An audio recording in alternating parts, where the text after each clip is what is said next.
Чет мамлекеттердеги кыргыз жарандарын алып келүү боюнча иштер жүргүзүлүүдө. Учурда бул багытта тармактык мамлекеттик органдар иштеп жатат. Башка мамлекеттер менен аларды алып келүү тартиби боюнча сүйлөшүүлөр жүрүүдө. Кубатбек Бороновдун айтымында аларды тосуп алуу буга чейин бекитилген алгоритмдин негизинде жүргүзүлөт. Жергиликтүү бийликке бул боюнча так тапшырмалар берилди. Буга чейинки келип түшкөн жарандарыбызды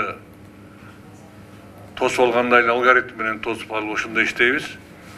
Региондорго тиешелүү обсервация жасоочу жерлерди даярдап, мурунку рейстегидей эле үй карантинине чыга тургандарды үй карантинине барып, үй шартын текшерип, ошол жерде шарты барбы жокпу, ошолорду карап туруп, анан кийин үй карантинине жиберүү, же болбосо шарты жокторду кандайдыр бир мындай кооптонуп боло турган болсо, аларды обсервацияда калтыруу боюнча иштер жүргүзөсүздөр. Ал эми Саламаттыкты сактоо министрлигине ПЦР анализдерди алып, анын жыйынтыгын тез арада чыгаруу тапшырмасы берилди. Башка тармактык органдар иштелип чыккан алгоритмдин негизинде иштөөгө милдеттендирилди. Ошондой эле коронавирус жуктурган адам менен байланышта болгондор категорияларга бөлүнбөйт. Алардын баарынан ПЦР анализи алынат. Оорулардан контактындагылардын бардыгын ПЦР анализи менен бир сутканын ичинде кийинки анализдер чыкканга чейин, кийинки күнгө чейин биз толук анализдерин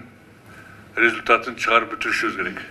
Ошол схема менен иштейбиз максималдуу түрдө. Жыйында атайын иштелип чыккан Мед Чекит түндүк чекит платформасына медицина кызматкерлеринен кайрылуулар келип жатканы жана алар боюнча тиешелүү түшүндүрмөлөр жана тапшырмалар берилгени айтылды. Белгилей кетсек, бул ресурс штабтын жана жооптуу органдардын ак халатчандар туш болгон маселелерге ыкчам жооп кайтаруусуна багытталган. Алина Бактыбекова, Нурдан Карыпбеков, Пирамида.